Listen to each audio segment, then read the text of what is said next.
حد منكم يا أصحابي يتخيل إنه ممكن يرسم رسمة بقلم ألوان على لوحة وفجأة اللي رسمه يطلع في الأوضة ويبقى حقيقي؟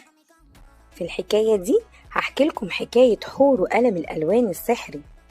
كان يا مكان في قرية صغيرة كانت بتعيش بنت جميلة أوي اسمها حور. حور كانت بتحب الرسم جدا، بس كان عندها مشكلة، دايما كانت بتخاف ترسم رسمة وتطلع مش حلوة، فكانت بتسيب الورقة دايما بيضة وتقول أنا ما عنديش موهبة. وفي يوم وهي ماشية في جنينة البيت لقت قلم ألوان خشبي لونه بيلمع زي النجوم.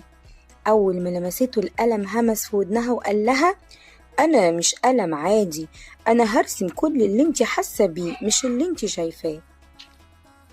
حور قررت تجرب القلم وبدأت ترسم تنين صغير، وفجأة الورقة بدأت تتهز بقوة جدا.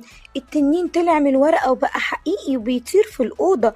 حور خافت جدا جدا وراحت استخبت، بس التنين كان شكله كيوت، لونه بامبي ومنقط أزرق. حور لقت القلم بيقول لها الحقيني يا حور، التنين زعلان لأنك رسمتيه من غير جناحين يطير بيهم كويس. التنين بدأ يخبط في العفش وهو بيحاول يطير، وحور كانت لازم تتصرف بسرعة قبل ما ماما تدخل الأوضة. حور مسكت القلم وإيديها كانت بتترعش جدا من كتر الخوف، بس القلم قال لها ما تخافيش من الغلط، ارسمي بقلبك. غمضت حور عينيها وتخيلت أجمل جناحين في الدنيا ورسمتهم بسرعة البرق.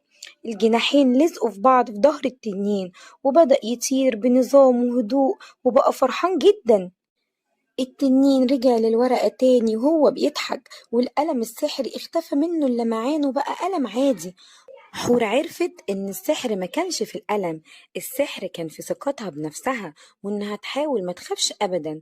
ومن اليوم ده حور ما بقتش تخاف من الورقة البيضة وبقت ترسم كل يوم حكاية جديدة، لأنها عرفت إن أجمل رسمة هي اللي بنرسمها وإحنا مش خايفين من الغلط.